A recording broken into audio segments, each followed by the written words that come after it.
Hi, my name's David F. Ross, and this is my new book. There's Only One Danny Garvey. I'm going to read you a passage from it tonight without really too much set-up explanation. It's a book while set in the back against the backdrop of Ayrshire junior football. It's really a book about relationships, and the passage I wanted to read to you tonight is arguably the central relationship in the whole book between Danny and his brother Raymond. And this is them meeting for the first time in probably about a decade, and they're meeting in the context of a prison visit. So this is quite a long passage, but hopefully an interesting one and fairly pivotal to the story of the whole book. Here we go. The bus from Glasgow's Buchanan Street station empties 3/4 of its passengers onto the pavement of a normal residential street in Ridley. It has taken a journey travelling on 3 of them to get here. I understand why Nancy doesn't bring Damo. The building sense of dread is bad enough for me, although that may be more to do with seeing my brother for the first time in over a decade. The determined band of prison visitors wait. We get our names approved and ticked. We wait some more. Gradually the group thins out as the more experienced deal with the searches and questions with calm efficiency. It's a foreboding place, obviously, and its atmosphere makes me want to confess. I'm the last to go through. I spend the final seconds wondering if I could just leave, just disappear back through the public entrance.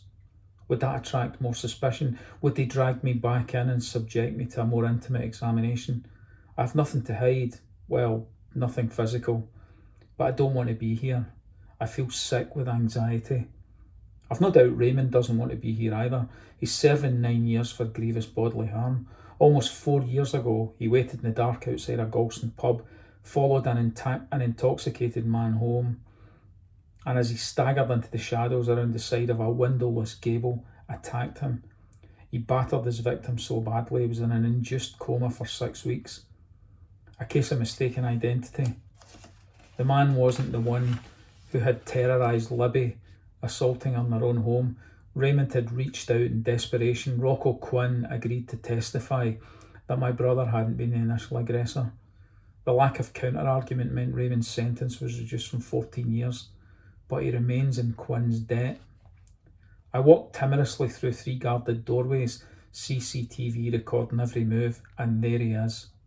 In a hall of regimented desks, looking like they've been set out for a school exam, he's sitting in the centre of the smoke-filled room, the centre of attention, just as he always was, the knot around which every lever pivots, the key square in an expanded game of noughts and crosses. Well, here he is, boys, the Junior League Walter Smith. Everyone has turned round, looking at us, studying my awkward reticence. Took ye? Fuck's sake, he shouts. I've been busy, I say quietly, hoping the looks have stopped, that everyone is focused back on their own business. You're late, Tay, he adds. You never used to be late. Remember all the times you hassled everybody, shouting that you couldn't be late or you'd get dropped for the next game? I look around. Some still stare. Remember? Aye, I remember. So what happened here then? Jesus, Raymond, I missed the bus, alright? Gonna drop it, eh? Fuck's sake, Danny boy. I'm just rowing your tail, son, Raymond says. How's things then? I ask. Fine, same old, same old. Can imagine. Can you? Can you really? I didn't mean it like that. You seeing Mum regularly? He asks, changing the direction but not the attack. Aye, I lie. Are ye? Fuck, he replies. Higgy says you've been twice. Aye, well. She's fucking dying, you know that, don't you? Well, obviously, I spit back. But I can't fucking do anything about that, can I? I don't have a miracle cure. These words, I regret them immediately. Thoughtless. You can get a bit of comfort though, eh? The last few weeks, you selfish wee bastard. I look at my shoes, shuffle uncomfortably in the plastic bucket seat I'm sat in. Look, maybe I should come back another time. Fucking sit there, Raymond instructs me. He rolls and then lights a fag, hands me it, but I hold hands up in protest. You chucked them? Aye, I say. Had to make myself available to play just in case, so I gave them up. When? 2 weeks ago. Bloody hell, better self-discipline than me, hats off to you, he says. He looks lean, like he's been training hard for a bout, or making sure that he's ready for any spontaneous ones. His hair's shoulder length, greasy and lank. The beard's gone, a moustache remains, eyes that are constantly planning an escape route. Robert Carlyle as Francis Begbie with Lennon-style specs, which he didn't need the last time I saw him. Heard the Luger game was a bit radio rental, he says. Aye, I say. A bit of a baptism of fire. Lost your temper here, just like the old days. No, I didn't, I protest, as if we're back in our teenage years and I'm denying his accusations again. He narrows his eyes and turns his head, like he's studying the results of a polygraph test. He's the fucking liar, not me. Young kids bailed you out though? Aye. Somehow Higgy has managed to transmit this information to inside the prison walls, despite the game only being played 4 days ago. Sounds like you were there, I say. Still got my sources. He draws deeply and the roll-up almost disappears. After more awkward shuffling. You needing anything? I ask. Get us a few copies of Loaded magazine, eh? Good work, fella. He cackles at this. Anything else? Aye, as a matter of fact. He tails off and then turns and snaps his fingers. A guard rolls over. Johnny boy, any chance of loaning a wee pencil and a sheet of your pad? Loan, Ray, that mean I'll get them back? Course you will, son, I'm good for it. Both laugh and I recognise the charm offensive at work here. Raymond takes the paper and writes a date on it. As he does so, I decide to ask about the Standard journalist. You know anything about a guy called Sandy Buchanan? No, who is he? Covers the football for the Standard. Never heard of the cunt. How? He's been fucking destroying us in the paper this last fortnight. Seems to have a right grudge. First time I met him, he mentioned you. His eyebrows raise. Saying what, like? Nothing, just nothing much, just that you put a guy in a hospital. Well, that's not exactly news, is it? What's that got to do with junior football matches? I don't know, I say. I suspect he knows more than he's letting on. But then Raymond Garvey has lived his life by that code. I'd forget about the prick if I was you. It's no like you're Souness signing Mo Johnson out for under Celtic's nose. You're the manager of a dumpling second division junior team for the arse end of nowhere.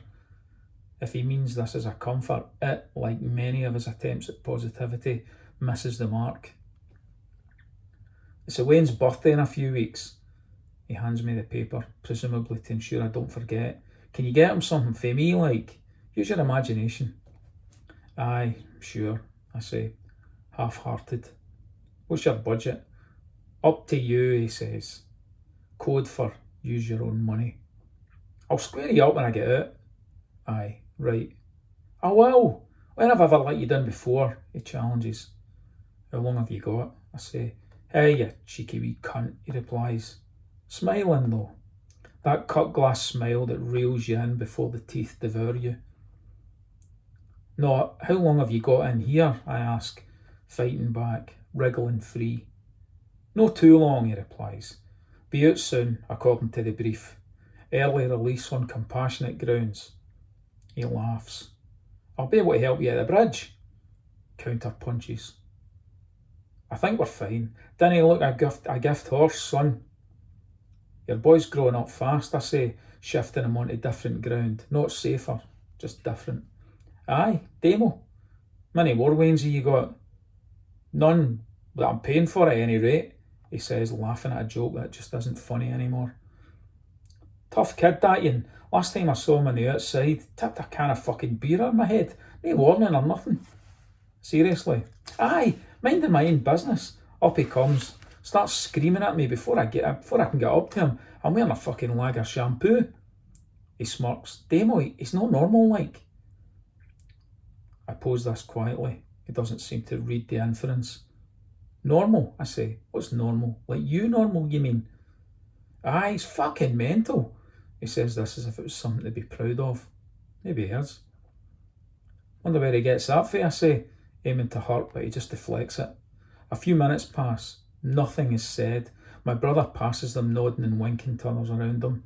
A few return the signals, as if it's a secret gag known only to the inmates in grey. Have you seen her then? He says without prompt. Who?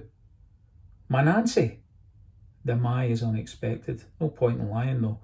Higgy's already seen to that. Aye, I took the boy to the game on Saturday. Aye? What do you think? Did she mention me? What do you mean? Nancy, Danny, fuck's sake, son, keep up. He lights another roll up, blows the smoke slowly out the side of his mouth, draws again, blows again. The prolonged action allows me the space to avoid answering. Listen, I'm dead straight when I'm out of here, nae fucking danger. I've messed her and the wee man about something terrible, but that's all gonna stop. Danny boy, it's gonna be a whole new me, kicking the fucking Charlie right into touch this time. I mean it, nae temptations. He sounds determined, but that's probably easier on the eve of a release than on the day of arrival. Raymond's had more new beginnings than Tommy Docherty's had football clubs. They all end the same way. Struggling to come to terms with not having paid work or with the relentless boredom of being in it. Drugs and booze and criminality fill in the gap. He'll never be happy, and neither will those forced to be around him. I fucking love her, and Dwayne. Doreen though, you met her? I nod. I'd gladly fix that in a fucking one-way ticket to Siberia. He hacks up a mouthful of phlegm and spits it into a paper hanky which he puts back in his pocket. The way he speaks about her though, when Nancy is the subject, he's a different Raymond from the one I remember. I'm suddenly jealous of him and I can't work out why. It's a strange emotion. I haven't known her long, but already it's obvious that the rest of her life will be wasted waiting for Raymond's miraculous conversion from small-time village Ned with no prospects to someone with whom a reliable, loving, trusting relationship can be formed. And as for Damo, well, Raymond's never been that good at looking after children. He fucking abandoned me after all. Twice. I'm going back to the full training, the discipline, maybe get a few bouts sorted. Aye, I need to settle down, son. This stretch has been fucking murder. Too many youngsters in here, all desperate to prove a point, desperate to take somebody down. Has something happened? I'm not asking out of concern for him. Ach, nothing I can't deal with, it's just... He tails off. With a downward look, he appears immediately older and more vulnerable. His hair is thinning. After emerging from the Palmont year, Raymond was as hard as nails. The institution did that to him. He's talking now about challenges from wired young guys exactly like he was back in 1980. She's fucking bra, eh? Nancy, I mean. His eyes light up again as he returns to her, his new favourite subject. Christ, Raymond, what am I meant to say to that? What? We always used to compare birds, he says. We didn't. You with yon Alison Curry, remember her? Me with her ma.